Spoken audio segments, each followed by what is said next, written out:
விமர்சனம் ஏன் பண்றாங்கன்னா அவங்களோட பலம் குறையறதுனால விமர்சனம் பண்றாங்க. இத்தனை நாளா டிஎம்கே வந்து விமர்சனம் பண்ணிட்டு இருந்த நாம் தமிழர் வந்து திடீர்னு வந்து டிவிகே விமர்சனம் பண்றாங்கன்னா மக்களிடையே வந்து நல்ல ஒரு அன்பு ஆதரவு நிறைய பலம் வந்து டிவிகேக்கு வந்து. உங்களுக்கு வணக்கம். இந்த தற்கொலை பேசுனதை கேட்டிருப்பீங்க. இது மாதிரி தான் இன்னைக்கு எல்லா தற்கொலைகளும் ரோடோட பேசிக்கிட்டு பைத்தியம் முடிச்சு போய் தெரியுறாங்க. கலா அரசியல் அப்படின்னா என்னன்னு கூட தெரியாம. கலா அரசியல்னா என்னன்னா, இன்னைக்கு சூழ்நிலைக்கு ஒரு இடத்துல ஒரு இருட்டுன்னு இருந்தாதான் அந்த இடத்துல இருக்கிற வெளிச்சம் பளிச்சுன்னு மக்களுடைய கண்ணுக்கு தெரியும். அது மாதிரி இந்த டிவிக்கேவை வந்து நாங்கள் எப்படி பார்க்கணும்னா, இது ஒரு இருட்டு அப்படின்னு நாங்கள் பார்க்குறோம். இந்த இருட்டுக்குள்ள இருக்கிற எங்களுடைய நாம் தமிழர் கட்சி பளிச்சுன்னு மக்களுக்கு வெளிச்சம் போட்டு காட்டுறதுக்கு இதை ஒரு இருட்டா நாங்கள் பயன்படுத்திக்கிறோம். அப்படியான இருட்டு எங்களுக்கு கிடைச்சிருக்கு அப்படின்னு தான் நாங்கள் வந்து இந்த டிவிகே கட்சியை பார்க்குறோம். எப்படின்னு பார்த்தீங்கன்னா, நீங்க கல சூழல் கல அரசியல் என்னன்னா, இந்த டிவிகே தற்குறி அப்படின்ற ஒரு கூட்டம் வந்த பிறகுதான் நாம் தமிழர் கட்சியில ஒரு தத்துவ கூட்டம் இருக்கு அப்படின்றத மக்கள் தேடி பார்த்து தெரிஞ்சுக்க ஆரம்பிச்சிட்டாங்க. இப்படி டிவிக்கேன்ற ஒரு தற்கொலை கூட்டம் வந்து ஒவ்வொரு இடத்துலையும் கூட்டம் நடத்தும் பொழுது, அந்த கூட்டம் நடத்துற இடத்துல இருக்கிற மதுக்கடைகளில் வியாபாரம் அமோகமா ஓடும் பொழுதுதான் இப்படி நாம் தமிழர் கட்சின்னு ஒரு கட்சி இருக்கு. அந்த கட்சி தமிழ் தேசியத்தை முன்னெடுக்குது.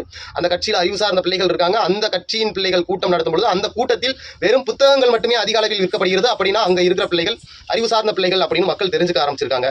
அது மட்டும் இல்லாம இந்த டிவிகே தற்கொலை கூட்டத்துல கூட்டம் நடத்துற இடத்துல பெண்களும் ஆண்களும் அவங்களுடைய உடை விலகிறது கூட தெரியாம குத்தாட்டத்தை போட்டுவிட்டு அசிங்கமான உடல் நெளிவுகளை செஞ்சு கண்டமேனிக்கு குத்தாட்டம் போட்டு ஆடும் பொழுதுதான் நாம் தமிழர் கட்சியில இப்படி ஒரு கண்ணியமிக்க பெண்கள் கூட்டம் இருக்கு. அங்க ஒரு மகளிர் பாசறைன்னு இருக்கு. அந்த பாசறையில இவ்வளவு பெண்கள் இருக்காங்க, இவ்வளவு கண்ணியமான பெண்கள் இருக்காங்க அப்படின்றது தெரிய வருது.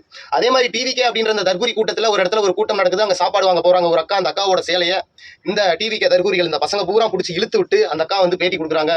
தன் மனக்குமுறலை கொட்டுறாங்க. என்னையவே இப்படி சேலையை பிடிச்சி இழுத்துட்டீங்களேடா அப்படின்னு அந்த அக்கா சொல்லும் பொழுதுதான் தெரியுது இப்படி ஒரு நாம் தமிழர் கட்சி இருக்கு. இந்த நாம் தமிழர் கட்சியில பெண்கள் இருக்காங்க. அந்த பெண்களை நாம் தமிழர் கட்சியில இருக்கிற தம்பிகள் ஒவ்வொருவரும் தன் தாய்க்கு நிகராக நினைத்து போற்றி அவங்கள்ட்ட கண்ணியமா நடந்துக்கிட்டு இப்படி ஒரு ஆகச்சிறந்த அரசியலை முன்னெடுத்துட்டு இருக்காங்க அப்படின்னு இன்னைக்கு மக்களுக்கு வெளிச்சம் போட்டு காட்டுனது இந்த டிவிகே தற்கொலை கூட்டம் தான். இந்த டிவிகே நான் முன்னாடி சொன்ன மாதிரி இந்த இருட்டு தான். அதே மாதிரி ஒரு இடத்துல பாத்தீங்கன்னாக்கும் அண்ணன் வந்துட்டு ஆரம்பத்திலேயே ரோட்டுக்கு இங்கிட்டு நில்லு இல்லைனா இங்கிட்டு நில்லு, நடுவ நின்னா நீ லாரி அடிச்சு செத்து போயிருவா அப்படின்னு விஜய் விமர்சனம் பண்றாரு. அப்படியாக விமர்சனம் பண்ணிய பிறகுதான் அரசியல் புரிதலற்ற அரசியல் தெளிவற்ற அறியாமையில் இருந்த மக்கள் கூட ஏன் சீமான் வந்து இப்படி விஜய் விமர்சனம் பண்றாரு அப்படின்னு சொல்லி தேடி பார்க்கும் பொழுதுதான் திராவிடம்னா என்ன தமிழ் தேசியம்னா என்னன்னு அரசியல் புரிதலற்ற மக்களுக்கு கூட திராவிடம்னா என்ன தமிழ் தேசியம்னா என்ன அப்படின்னு அவங்க கூட பிரிச்சு பாக்குறாங்க.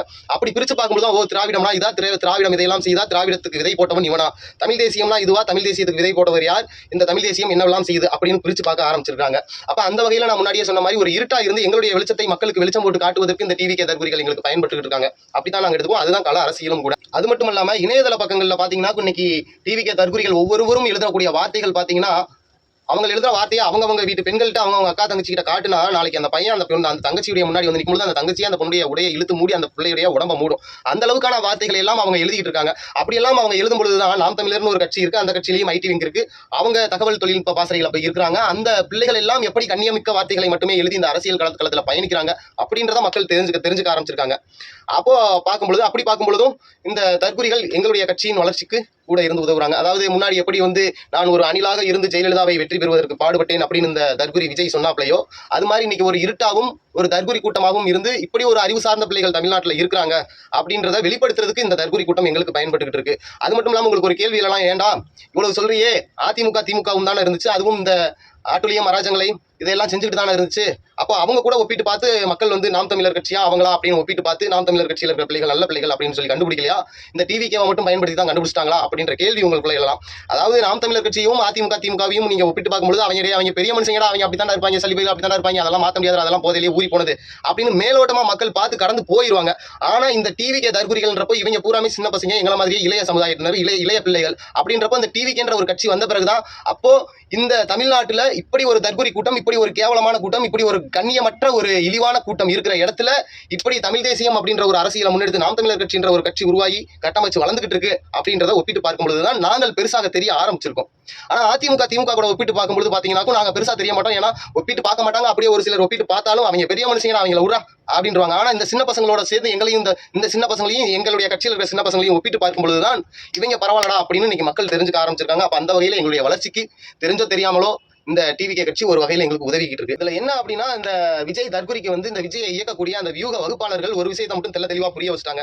டே தற்கொலை வெளியே வந்தீங்கன்னா நீ பத்திரிகையாளர் சந்திப்பை மட்டும் நடத்திடாதா, ஒரு நிமிஷம் நீ பத்திரிகையாளர் சந்திப்பை நடத்தி அவன் கேட்கிற கேள்விக்கு பதில் சொல்ல முடியாம திக்கி திணறினா உன்னைய கூமுட்டன்னு முத்திர குத்திடுவாங்க. அப்புறம் மக்கள் எல்லாத்துக்கும் நீ வந்து சினிமாவில் இந்த வீரவசனங்கள் எல்லாம் பேசி இந்த மக்கள் மனதில் பொய்யான ஒரு போலி பிம்பத்தை கட்டமைச்சு வச்சிருக்க இல்லையா, நீ ஒரு ஹீரோ, நீ பெரிய அறிவு சார்ந்தவன் அப்படின்ற மாதிரி ஒரு பிம்பத்தை கட்டமைச்சு வச்சிருக்கீங்களா, அந்த கட்டமைப்பு அப்படியே உடஞ்சு போயிருந்தா, நீ தற்கொலைன்னு மக்கள் கண்டுபிடிச்சிருவாண்டா, அதனால நீ எந்த இடத்துலையும் தப்பி தவறி கூட பத்திரிகையாளர்கள்ட்ட பேசிராதரா தற்கொலை அப்படின்னு இந்த வியூக வகுப்பாளர் தெளிவா விஜய்க்கு புரிய வச்சுட்டாங்க. அவனுடைய ப்ளஸ் புரிய வச்சிருக்காங்களோ இல்லையோ, இதுதான் உன்னுடைய மைனஸ், நீ இதை செஞ்சீங்கன்னா உன்னை அடிச்சு நகர்த்தி விட்டுருவாங்கன்னு நல்லா புரிய வச்சுட்டாங்க. அதனால இந்த தற்குறி வந்துட்டு வெளியே வரும்போதெல்லாம் பத்திரிகையாளர் சந்திப்பை தவிர்த்துட்டு, பத்திரிகையாளர் சந்திப்பை 10 நிமிஷம் சந்திச்சாரு அப்படின்னா, 10 நிமிஷம் இல்ல 1 நிமிஷம் சந்திச்சாலும் அடிச்சு நகர்த்திடுவோம், இவன் கோமாளி அப்படின்றத ஊரறிய வெளிச்சம் போட்டு காட்டிடுவோம். அதனால நான் விஜய்க்கு வச்சுக்கிற ஒரே ஒரு வேண்டுகோள் என்னன்னா, இந்தந்த வகையில் எல்லாம் எங்களுடைய கட்சியின் வளர்ச்சிக்கு நீங்க உதவிட்டீங்க, உங்களுடைய தற்குறி கூட்டமும் உதவிருச்சு.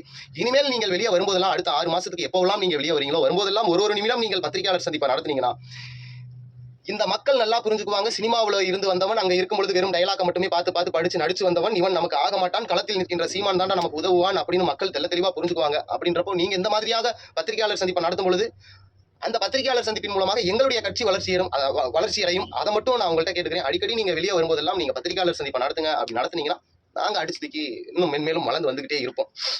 ஆமா, அதனால இந்த விஜய் வந்துட்டு போய் நம்ம பேசணும்னா பத்திரிகையாளர் சந்திப்பை நடத்தணும்னா காலி வச்சு தீட்டி விட்டுருவாங்க அப்படின்னு தெரிஞ்சதுனால அவரு அந்த பத்திரிகையாளர் சந்திப்பை மட்டும் நடத்தாம கடந்து போயிட்டு இருக்காரு. மக்கள் தெளிவா புரிஞ்சுக்கணும். இந்த தற்குறி ஏன்டா பத்திரிகையாளர் சந்திப்பை நடத்த மாட்டேங்குது, இந்த பத்திரிகையாளர் சந்திப்பை ஏன் நடத்த நீங்க யோசிச்சு பாத்தீங்க அப்படின்னா இதுதான் விஷயம். அந்த தற்குறி வந்து சினிமாவில் வந்து டயலாக பார்த்து உங்களுடைய மனசுக்குள்ள எல்லாம் தன்னை ஒரு அறிவாளியாகவும், தன்னை ஒரு வீரனாகவும், தன்னை ஒரு மிகப்பெரிய புத்திசாலியாகவும் உங்க மனசுக்குள்ள கட்டமைச்சு வச்சிருக்காரு விஜய்.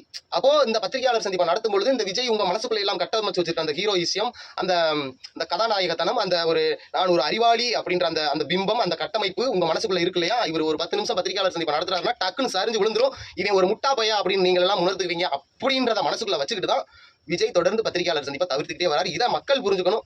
மண்ணுக்கும் மக்களுக்குமான அரசியல் யார் முன்னெடுக்கிறாங்க அப்படின்றது இவங்களையும் எங்களையும் ஒப்பிட்டு அதிமுக திமுகவை ஒப்பிட்டு பார்க்க வேண்டாம், விட்டுருங்க. அதை விட்டுருங்க. இந்த சின்ன பசங்களையும் ஒப்பிட்டு பாருங்க. ஒப்பிட்டு பார்த்து யார் ஆகச்சிறந்த அரசியலை முன்னெடுக்கிறார்கள், யார் கண்ணியமா நடந்துக்கிறாங்க, யார் ஒழுக்கமா நடந்துக்கிறாங்க அப்படின்றதையெல்லாம் நீங்க பாருங்க. பார்த்து நீங்க வாக்கு செலுத்துங்க. மறுபடியும் இவர்களுக்கே இந்த சினிமா மாயில மொழி இல்லைனா காசை வாங்கிட்டு அந்த இலவச அறிவிப்புகளுக்கு ஆசைப்பட்டு வாக்கு செலுத்துனீங்க அப்படின்னா நாளைக்கு உங்களுடைய பிள்ளைகளும் இப்படித்தான் தற்குறி கூட்டமாக சுத்தும். அதை யாராலையும் மாற்றவே முடியாது. இன்னைக்கு சூழ்நிலைக்கு இந்த சீமானை நீங்க தவற விட்டீங்க அப்படின்னா இந்த தமிழ்நாட்டை யாராலும் காப்பாற்றி வெளியே கொண்டு வரவே முடியாது. அதே மாதிரி இப்படி ஒரு தற்குறித்த கூட்டத்தையும், இப்படி ஒரு சாபக்கேட்டாளர்களையும், இப்படி ஒரு நல்ல சமுதாயத்தை வந்து ஒரு சீர்கட்ட சமுதாயமாகவும் இந்த விஜய் வந்து உருவாக்கி எடுத்துக்கிட்டு இருக்காரு. இதுல இந்த விஜய் கிட்ட இருந்து இந்த இளைஞர்களை காப்பாற்றணும் அப்படின்னாலும் நீங்க எங்களுடைய சின்னமான நாம் தமிழர் கட்சியின் சின்னமான விவசாயி சின்னத்துக்கு வாக்களிச்சீங்க அப்படின்னா தான் இந்த தற்குறிகளையும் இந்த விஜய் கிட்ட இருந்து நாங்க காப்பாற்றி கொண்டு வர முடியும். அதையும் நீங்க தவற விட்டீங்கன்னா இன்னும் நம்ம வீட்டில் பிறக்கிற பிள்ளைகள், இப்போ வளர்ந்துகிட்டு இருக்கிற பிள்ளைகள் ஒவ்வொன்றும் வளர்ந்து வரும்பொழுது இந்த சினிமாவுக்கு அடிமையாகி, இந்த மாதிரியான தற்குறிகளுக்கு அடிமையாகி அவனையே பெரிய ஆளாக நினைச்சுக்கிட்டு இப்படித்தான் தற்குறித்தனமா ரோடா பேசிக்கிட்டு சுத்திக்கிட்டு தெரிய போறாங்க. அதையெல்லாம் மாத்தணும் அப்படின்னா நீங்க எங்களுடைய நாம் தமிழர் கட்சி, எங்களுடைய அண்ணனுக்கு விவசாயி சின்னத்துல வாக்களிச்சு எங்களை வெற்றி பெற செஞ்சீங்க அப்படின்னா ஒட்டுமொத்தமா இந்த சமுதாயத்தையும் காப்போம், உங்களையும் காப்போம், மண்ணையும் மக்களையும் மலையையும் இந்த இயற்கை வளத்தையும் காப்போம். இதுவரையும் எவனெல்லாம் நம்மள்ட்ட கொள்ளையடிச்சு சேர்த்து வச்சிருக்கானோ அவனை ஒட்டுமொத்தமா அந்த மண்ணில இருந்து அகற்றுவோம், விரட்டி அடிப்போம். அதற்கு நீங்கள் வாக்கு செலுத்த வேண்டிய சின்னம் விவசாயி சின்னம். நமது சின்னம் விவசாயி. மறந்துடாம தேடி பார்த்து படித்த அறிவார்ந்த பிள்ளைகள்கிட்ட காட்டி யாருக்கடா வாக்கு செலுத்தலாம் அப்படின்னு கேட்டு வாக்கு செலுத்துங்க. விவசாயி சின்னத்துல வாக்கு செலுத்துங்க. நன்றி, வணக்கம். நாம் தமிழர்.